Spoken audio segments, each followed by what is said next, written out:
guys? It's Gary Vay, Nerd Chuck, and you're listening to the Front Row Entrepreneur Podcast with our girl, Jen. Our guest today is founder and president of Flight New Media, a digital agency in Portland, Maine that's been around for over 20 years. He's a nationally recognized speaker on entrepreneurship, digital marketing, and social media. He founded the Agents of Change, an annual conference and weekly podcast that focuses on search, social, and mobile marketing. I'm a regular listener of his podcast, and in my opinion, he has the best voice in podcasting, as you will soon hear. Sort of a like Winnie the Pooh-esque kind of a voice. You'll see. He's also the author of The Lead Machine, the Small Business Guide to Digital Marketing, a popular and well-received book that helps entrepreneurs and marketers reach more of their ideal customers online. He's appeared in Inc. magazine, The Huffington Post, Fast Company, CNN, Social Media Examiner, and many other news sources for stories on digital marketing. He's also the tech guru on the evening news show 207, which airs on the NBC affiliate in his home state of Maine. Ladies and gentlemen, I am so thrilled to introduce you, if you don't already know him, to Rich Brooks. Hey, Rich, thanks for joining us today. Winnie the Pooh? You know, I have nothing but respect for the Pooh, but I just don't know if that's a compliment or not. It's a total compliment. I just saw the movie last night, and the Christopher Robin movie, so Winnie the Pooh was on my mind, but I don't know how to explain it. You have a very warm voice. Well, I'm very glad to hear that. And it was funny because as I was listening to you do the introduction, I was thinking to myself, wow, you know, Jen has that real professional voice. Like she could be doing this like for her standalone profession. So I think you sound great too. But now it sounds awkward. Like I'm just paying you a compliment because you paid me one. But actually, that was what I was going to say. And then you said something nice about me, and now the whole thing is awkward. No awkwardness ever here. Not with you and me. All right. Cool. So are you still doing the Griswold summer road trip across the United States, or are you back home now? I am back home. We were on the road for 28 days, as it turned out. Me and my two daughters, we had a pop-up camper. I had only had one day in the pop-up camper before we actually hit the road, so I can't say that we were experienced, but we were experienced by the end. And we head down to Nashville, and then we went across the U.S., and then around Texas, we decided it was just too hot, and we were spending the entire time in the car driving because we couldn't stand the weather. So we headed up north at Colorado, Wyoming, South Dakota, and then just started heading back towards my home state of Maine. That had to be so incredible. It really was. I mean, I had spent a lot of time preparing for this. And even when we were on the road, you know, just every night or every 2 or 3 nights, just sitting down with a few different apps and websites that I liked and, you know, planning out the next few days. We never, outside of a few big things that we wanted to do, we really just kind of played it fast and loose. Luckily, there's so many RV parks out there.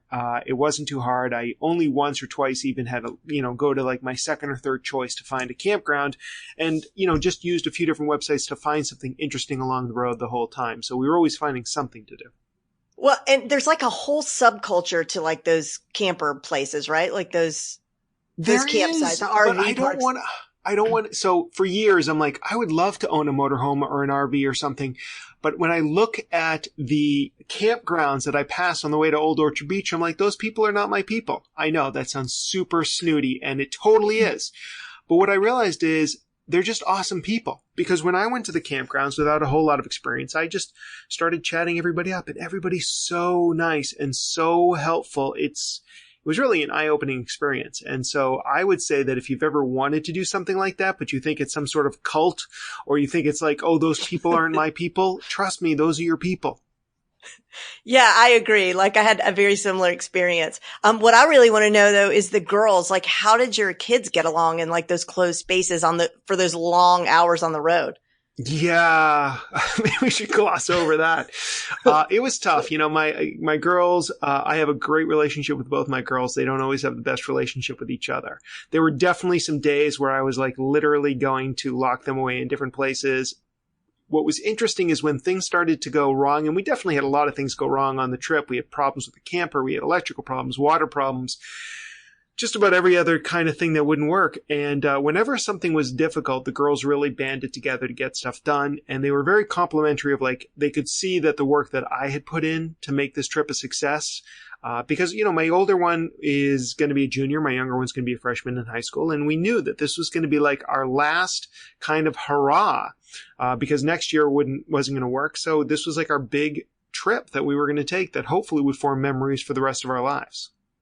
And sounds like you did. So well done. I hope so. All right. Thank you. So Rich, in addition to like, doing incredible trips, like the one that you just took, you're a rare sort of duck in that you have so much stuff in that noggin of yours that you can help anyone who wants to learn about social media, running an agency, creating a podcast, designing a website, SEO, mobile marketing, writing a book, and really entrepreneurship in general. But today I want to talk to you about putting on a live event. And if we end up talking more about the road trip or robots or the best place to find a lobster roll or something else by the end, then so be it. Okay. It's pretty casual around here. Sounds good. All right. So I was fortunate enough to attend your Agents of Change conference in 2016, and it really was phenomenal. I'm not blowing smoke, like just to make you feel good, not just because you're the guest on the show, but it really was phenomenal. It was the perfect size. It was the perfect setting, and not just the venue, but that picturesque, sweet little town of yours, Portland, Maine. And most importantly, really the speakers and the guests were outstanding. And I kept thinking, how did he manage to do this? And I mean, you've got enough going on with your agency and your digital marketing. What in the world made you want to put on this conference? Jen, it's always a pleasure talking to you because I am in the midst of planning for Agents of Change 2018. And every year on this point, I'm like, what am I doing? Like, why am I doing this to myself? It's like how stress-free my life would be if I just gave up on this. So thank you for reminding me that actually there is a pot of gold at the end of the rainbow.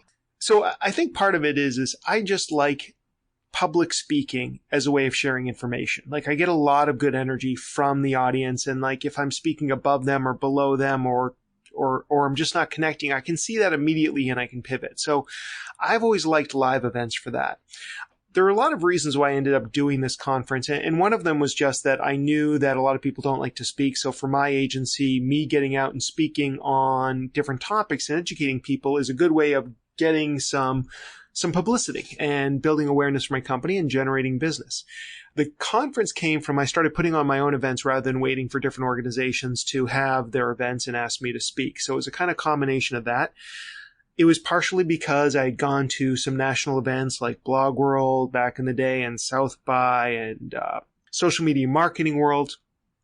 And I just discovered that there really wasn't anything like this in Maine. So I wanted to kind of take the energy from those events and bring that to my small neighborhood. Maine is it's maybe a big size state, at least for the East Coast, but it's actually doesn't have a big population. So there was nothing like this going on. I wanted to bring it here. That was all part of it. And there's just a lot of benefits for people who want to put on events. One of the things that I often talk about is it's really easy to set up a Facebook ad. It's really easy to create a website these days. There's a lot of things that just are easy to do, especially in social media. How much time does it take to set up an Instagram account? What's difficult is putting on a live event. And there's a lot of work. So if you're looking for something to do to differentiate yourself from your competition, putting on a live event could be just the ticket. I think that going from hosting a live event would be great to I'm going to host a live event. Like there's this giant chasm in between those two things, because I think there's very few people who would think that, I don't know, that they were even worthy or capable, or it just seems so, especially when you look at great conferences like the one that you have, it just seems like climbing Mount Everest. So for the person just starting out, what would be the first few steps? I think that's an important distinction because, Agents of Change, and it's certainly no social media marketing world or Inbound, which has 5,000 and 15 or 20,000 people respectively. My event is 400, which is still pretty big for a lot of people, but it didn't start out that way. My first events had 10 to 15 people in the room, and they were at the Chamber of Commerce, and we charged $15 a head or something like that. Maybe we even did it for free. I don't know. So if you're putting on an event for your business, if you're doing this because you think that this is a good way to kind of elevate your brand, get some recognition, maybe make a few dollars or at least cover the costs, you don't have to start with a 400-person event. I mean, you can start with 10 people in a room. They just need to be the right people. So if you're really just starting from scratch, you might just think about finding some inexpensive place to host. And, usually there's some free or nearly free space in almost every town and city. And that might be the initial place where you start. So, when I talk to people, because I actually created a master class or a beta version of this all about putting on events. And so I kind of walk people through how I look at it these days. And so one of the things that I think about is what I call the 3 S's. And it's speakers, sponsors, and seats. So you need to kind of take those 3 things into consideration if you want to put on an event really of any size. And how much emphasis you put in those 3 categories all depends. And if you like, I'd be happy to kind of break that down and to go into each one of the 3 S's. Yeah, please. All right. So the first one is speakers. Now, it's quite possible that you're going to be the only speaker at your event. That makes things easier. In some ways, it makes things easier. The other thing to think about is, does it make sense to have some other people there? If you want to put on a full day event, are you really going to be speaking the whole day? I mean, I've done that. I'm usually exhausted by the end of it. So you might want to think about, should I have some other people there? What kind of people should speak there? I probably don't want my direct competitors, especially if they're also looking for business too, but there might be some other things. This year, I was asked to present at this main business conference, and it was a woman who, she herself was the MC, but actually didn't present. She just got a bunch of different people from the community to present, and I've seen a lot of events be successful like that. You also might choose to find somebody who's already got a following. When I've had John Lee Dumas speak at this event, well, he gets Fire Nation as a following, so he can bring a lot of people to the conference. So that may be beneficial as well. The other thing to think about is sometimes speakers like to be paid. And every conference is different, and every speaker is different. So one of the things you might want to think about is, if you're creating a budget for your conference, do you have money to pay a speaker? And if you do pay for a speaker, is that speaker going to return the value that you put into him or her? Like, I know a lot of people who want to speak at an event and they have a very high asking price, but they're not necessarily going to bring any more people into my conference, so that may not be the right fit for them, or the right fit for us. So speakers are definitely one thing you want to keep in mind. And also, is that speaker well known enough that people will say, yeah, I'd love to go see that person speak? So speakers are one thing, and once you figure that piece out, another thing that is going to make your conference successful or not could be sponsors. Now, not every event needs sponsors. I've definitely put on events where I just don't even bother with sponsors, and I just get up there and I do the event by myself, usually on the smaller scale. But with something like Agents of Change, if we don't get sponsors, we lose money. There's just no 2 ways about it. Like, we cannot make it buy on ticket prices alone. So sponsors is a whole nother thing. And, sponsors bring a lot to the table, not just money, but also value. Like when you have a website set up, seeing brand names that people recognize, especially if they're locally known, like a local TV or radio or newspaper, that can add a lot of validity. If there's a piece of software that everybody uses and they see that they're sponsoring your conference, or a bank or something like that, that can add a lot of confidence and a lot of trust that's built in when you're doing this. Sponsors, though, they do have their own concerns. They're not just going to give you money because it's out of the goodness of their heart. They're doing it maybe because they want visibility, or they want to be connected to your brand, or maybe they want to generate more leads. My least favorite part of putting on an event is going to sponsors cold and just saying, hey, give me a bunch of money and I'll put your name up somewhere. Like, that's just a tough sell for me. So one of the first things I usually do is I just ask them if there has been some interest, like, why do you want to sponsor this? Or another question I'll ask is, what would make this sponsorship a really good investment for you? Like, if you and I talked after the event and you told me, wow, this was a great event, what would make it so? And then what I'll try and do is I'll try and tailor the sponsorship or what they're getting to make sure that they reach their goals. Because it's a lot of work to get sponsors, and you're only going to have them for 1 year, maybe possibly 2 or 3. So, it's one of those things where the longer you can get them to stick around, the easier and better it is for you. You can spend your time doing other things. Does that make sense? It does. One thing I'm curious about is, what are some of the things that a sponsor might want from you? I mean, they're all kind of, I would imagine, like over the whole, like, I'll stick your koozie in my goodie bag. Like, right. That's definitely on the low end of things. And we definitely have, hey, if you want to put your koozie in the bag, here's the fee for it. Right up until, basically naming for the conference, where this year it's the Agents of Change, brought to you by Machias Savings Bank. They signed a 3-year deal with us, and they've been very supportive of not just the conference, but our entire mission. And we're looking for other ways to partner. Nice. For different sponsors, I asked that question, and I've had like a local newspaper say, we just want to be associated with your brand. We like your brand. We think people recognize it. I think that's a positive thing for us. So I've definitely had people say things like that. Other people are looking for leads. They're like, I want to have a booth there. I want to get leads. Or they might not even say I want a booth. They'll just say, we need to get at least 10 new customers out of this. So we talk about some ways that they can do that, because I'm never a fan of guarantees. I can't guarantee that they've got the offer or they're not coming into a crowded marketplace, but I try and put them in the best position. Other people want to be able to speak. So I've seen conferences that err too far in this. I've gone to events where basically if you're a sponsor, you get to speak, and a lot of the sponsors should not be up on stage. And the conference really wasn't any good because of it, because the whole thing felt like a giant pitch fest. We have a couple of spots, 1 to 2 every year, that we set aside for a speaker sponsor deal. And we tell the sponsors up front, we want a dynamic speaker. It's got to align with digital marketing in some way. And, it has to be educational. You can't be out there pumping your own products. If you do a good job, I'm sure people want to come up and meet with you and do business with you. But the bottom line is you can't be using this 45 minutes to promote your own stuff.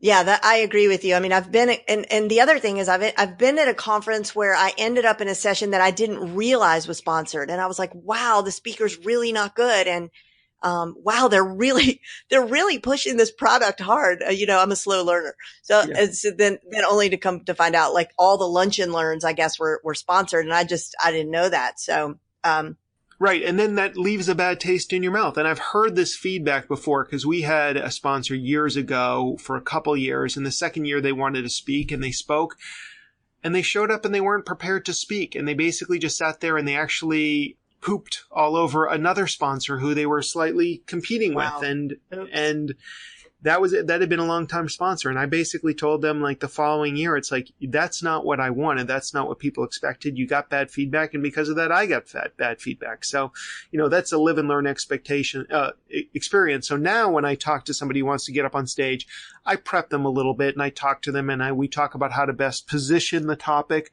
I'm talking to an insurance company right now, not a natural fit, but there are some things that talk about insurance and protection and protecting your business, especially in the age of GDRP and some of this other stuff.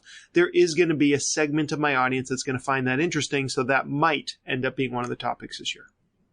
Cool. So in your opinion, what actually makes for a successful event? People want to come back the next year.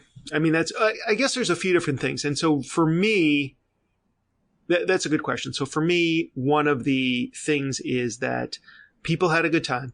I had a good time. That we didn't lose money. I think a lot of people think, 400 people in the audience plus sponsorships, you must be making money hand over fist.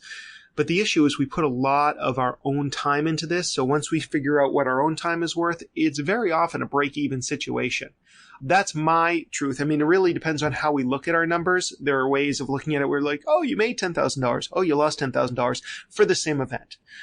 So for me, I want to be able to at least break even and generate at least a few really good leads. And usually between 1 year and the next, we get at least 1 to 2 really good jobs out of that.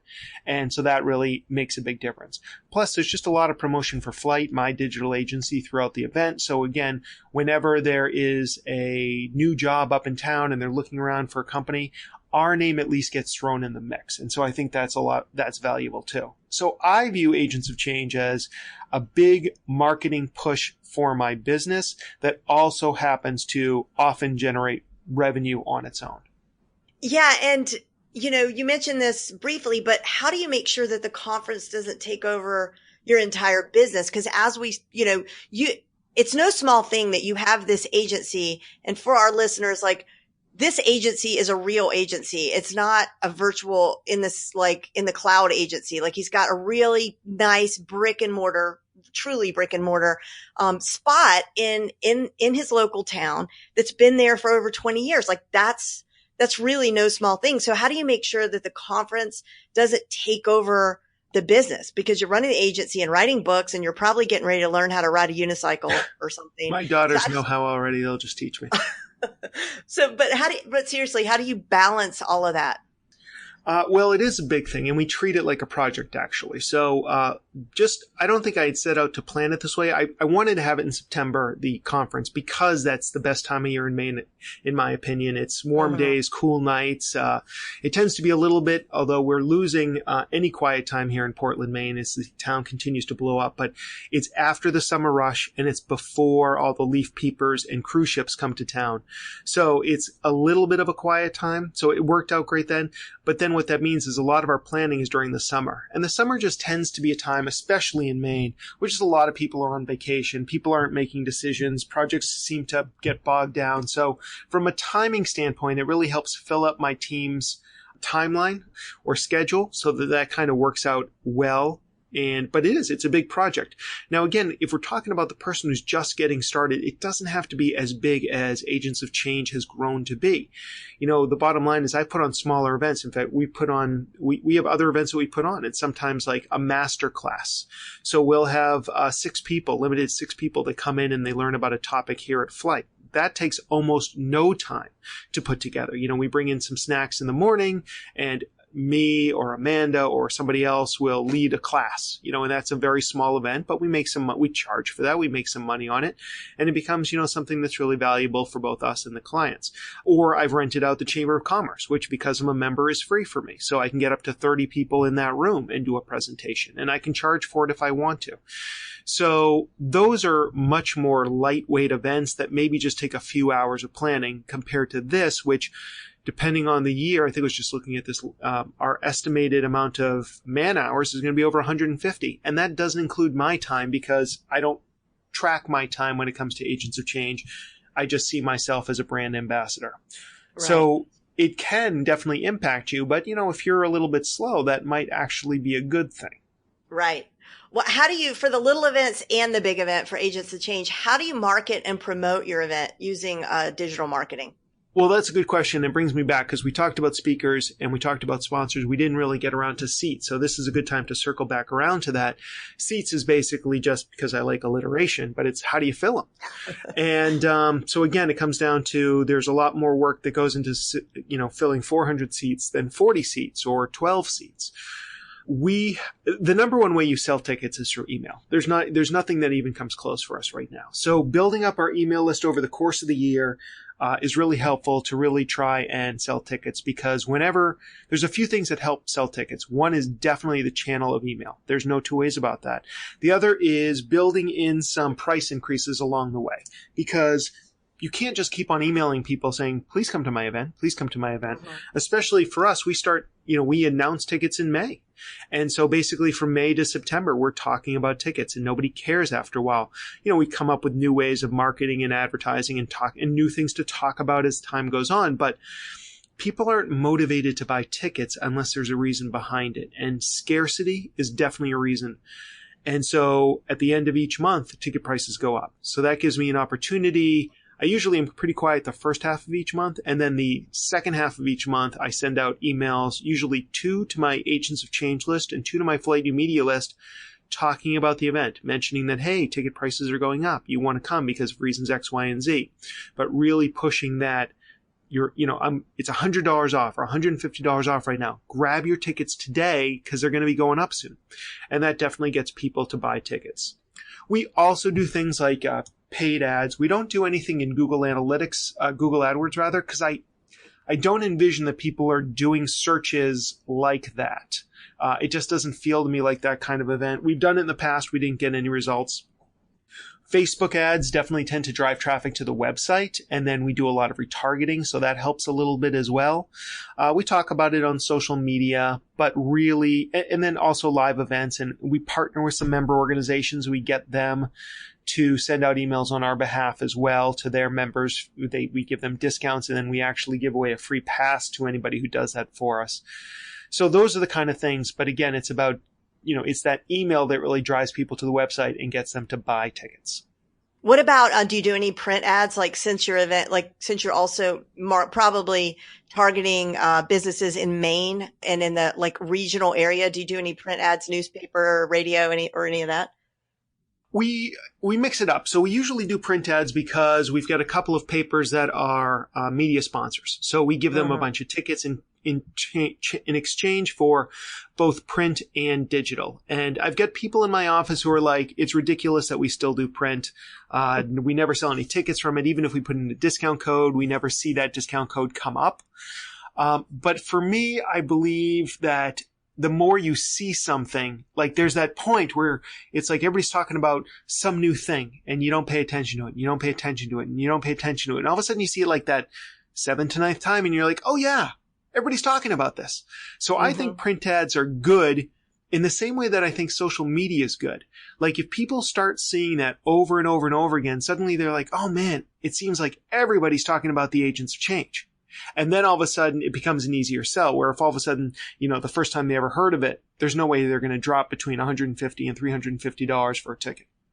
And in years past, we've also partnered with some of the radio and TV stations, sometimes not partnering, sometimes we'll just throw money at it. But other times we've done something more like, we've done some partnerships as well. When I launch like a digital product, like a course or whatever, there's always like this curve that you can count on when cart opens and you get a lot of purchases. And then at cart close, you get a bunch of purchases. But then there's that panic time in the middle and you're like, oh boy, this is a total failure. But then after you launch a few times, you start to understand the way it all works with the flow of the emails and everything else. Do you have like a sort of a similar freak out time during your conference? Like, oh, nobody's going to come this year. Yeah, I definitely have. It's funny. So the last year and maybe even the year before, my freakouts were very minimal because I realized it's like, we sell close to 400 tickets every year. There's always a few freakout points. And so I kind of like have not freaked out. But this year, because I was away and because we're probably 20 tickets behind our normal sales at this point, because I was away, I wasn't out there doing the kind of things I usually do. I am freaking out this year. So there is that. And I guess maybe that's a little healthy. Everybody tells me, Rich, you always freak out and everything always works out. I'm like, maybe everything works out because I always freak out.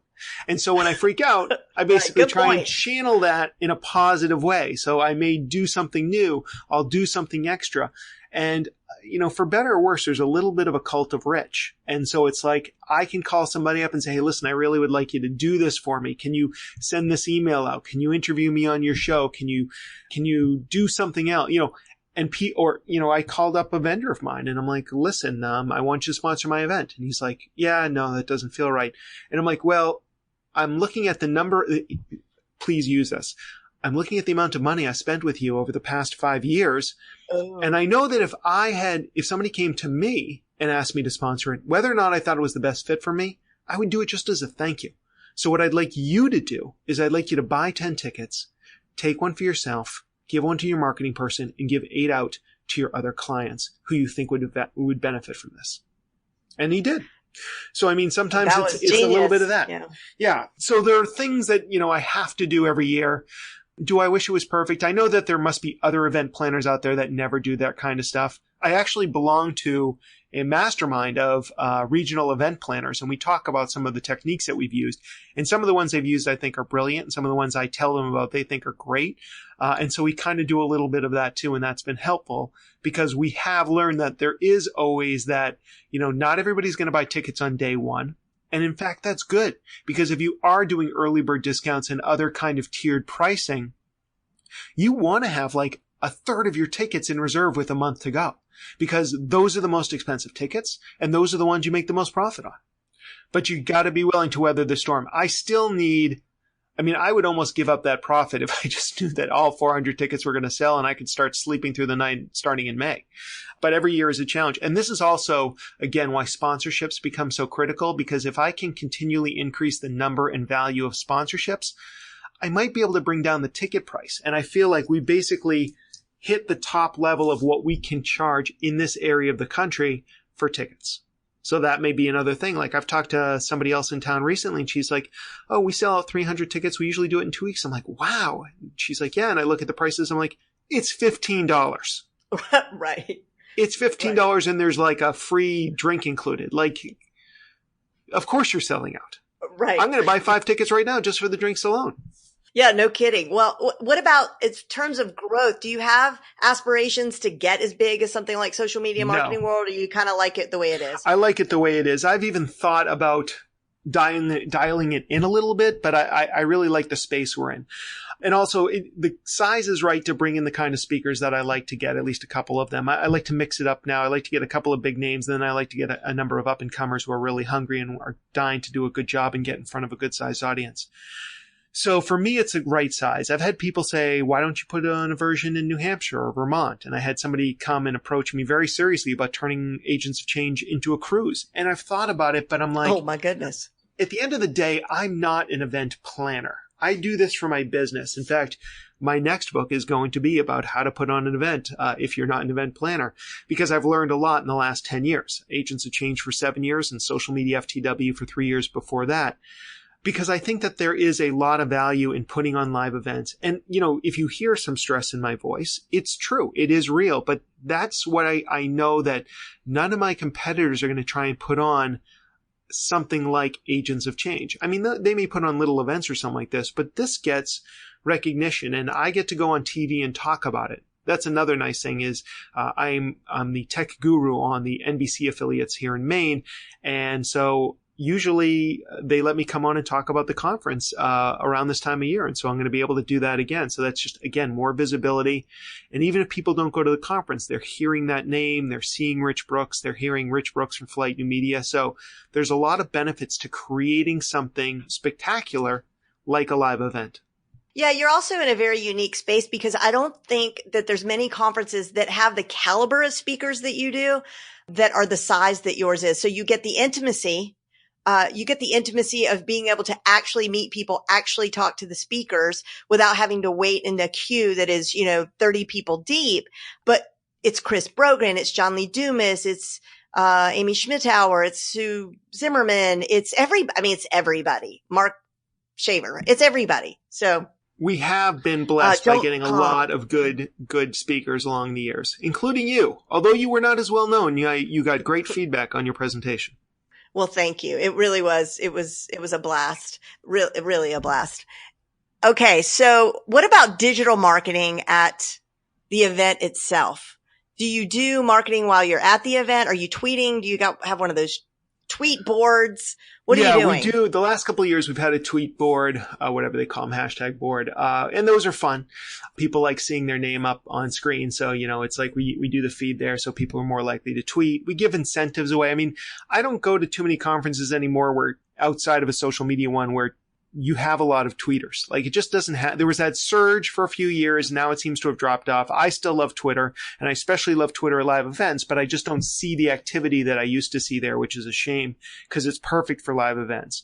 But at a social media or digital marketing event like ours, we definitely get that. So yeah, we have a hashtag. We promote it. We promote it everywhere leading up to the event. We put it on the pre-roll screens. We tell people about it and then we incentivize people to use it as well. So we partnered with this local company, Seabags, that makes these gorgeous they were like literally one of the first reuse sale, I think maybe the first reuse sale bags. And they create a couple of special bags just for the Agents of Change for us. And we raffle those away, randomly chosen for people who tweet. So the more you tweet, the more likely you are to win a bag. So those are things that, Yeah. Can I just say I would come to the conference again just to get the bag? Like, I mean, you gave the speakers those bags and that bag, like I use that bag for everything. Seabags.com for our listeners. Like they're the coolest bags ever. Yep. They're the best. Yeah. They have a great story behind them too. So the bags that we gave the speakers, I really like. I kept one for myself, but then we also have the big tote bags, the ones that people take to the beach, the ones that the ropes run all the way through it as well. So, and other things too. We partner a lot of our sponsorships are just barters. So we'll just find organizations in town and they give us cool stuff that then we can share with our audience. So the brew bus that takes people around Portland, Maine has this explosive brewery scene, as well as now wine and also distillery. So there's a lot going on here and so that's another thing that we give away. So we just try and make it fun. We incentivize people to tweet out there. And so we get a lot of that. And then a lot of that then becomes the marketing for the next year. So the day after, we grab screen captures of all the people who said things on Twitter, or Instagram about us. Those tend to be the two that we look at the most. And we start to put together our marketing for the following year. I wonder, you do a great roundup blog. I wonder, you could do the whole blog from the conference too. Like while you have everybody there, you could get them to tell you their top 10 or whatever you do. I don't know. You did a really good roundup blog post last year, I think. You could knock that out at the conference too. Maybe. Yeah. I mean, I don't do anything anymore, quite honestly. Like I just have, I don't even do the tweets. I have my own phone and I'll retweet stuff, but I have a couple of different employees, one who does the Flight New Media Twitter account, one who does the Agents of Change account that day. And they're tweeting new stuff as well as retweeting a lot of what other people are saying too. So they're keeping the conversation going. And that's important if you've got that kind of event going on for sure. So you've got this conference and it's basically like your big roasted chicken, and like you just use up all the parts of that chicken all year long in the rest of your marketing, I would imagine. Yeah. And I wish I wish we did even more, but we do a pretty good job of doing that sort of stuff. Like one thing that I think we should be doing is we're not going to have one this year, but for many years we've had one of those photo booths where you can take funny pictures of yourselves. Like we should be putting up Throwback Thursday photos every single week just to remind people of that. So getting people who have been to previous events and posting their stuff and then tagging them in it, it's tougher now than it used to be. Because in the past, it was so easy for businesses to get visibility on Facebook. Now you kind of have to pay for that visibility. Mm-hmm. But at the same time, there are things you can do. And, if you put on a good conference, people will often come again. But sometimes you need to remind them of how fun and valuable it was. And so posting photos, and this is why part of the reason we have a live stream and we record everything is because we want content for our marketing and advertising. So we videotape every single session, and then we get a great highlight reel. Plus we've got a photographer on staff as well. Well, not on staff, but we hire for the show. So we've got a lot of great content that we can use throughout the year for marketing and promotion. And that's marketing to speakers to get them excited about it, to sponsors to show them all this stuff, and then also for next year's attendees. And for the sponsors, one thing we do is we also take screen captures of every mention that we do of them or that anybody else does of them, because afterwards we want to show them that they got some visibility because of this. Okay, so in coming to our conclusion, if we've got some listeners who are like, I think I could do a live event, like maybe I'll just start with something small, local, at the local library or whatever, can you say you should do, if they're already interested, assuming they're already interested, you should do a live event because? You should do a live event because as soon as you take the stage, you get a certain amount of authority delivered onto you. Now, I'm not talking about, whether, you may be a great speaker, you may be a poor speaker. That's an entirely different topic of conversation. But if you can put on an event and put a couple ads in the newspaper or put a couple of ads up on Facebook, send out a list to your email, to your already current clients, whether or not you're going to charge them or not. Maybe it's just educational. It's maybe just about building loyalty. Put on that event. It's amazing the visibility that you're going to get because of that, the goodwill you're going to build. And as soon as you take that stage, you immediately gain credibility. Awesome. Listeners, Agents of Change Conference takes place this September 20th and 21st. That's 2018. If you're listening in 2018 in Portland, Maine, I cannot recommend it enough. And Rich was generous enough to offer listeners of this podcast $25 off of any ticket. Simply use the code FRONTROW, all one word, no spaces. Use that code at checkout and go to the agentsofchange.com for all the information. Rich, thank you so much for spending some time with us today. Really learned a ton. I think I'm going to host a live event. You should do it. I would totally want to see your live event. I'm sure it would be amazing. All right. Well, okay. You just committed to being a speaker. So awesome. Thank you. Awesome.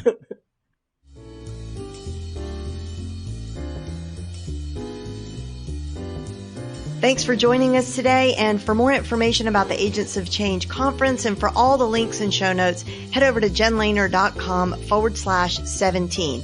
And you'll need to spell that out. Also, if you aren't already a member of my free online community for entrepreneurs, The Front Row, be sure and head over to frontrowclassroom.com and join us for loads of free trainings, accountability, and support. See you next time.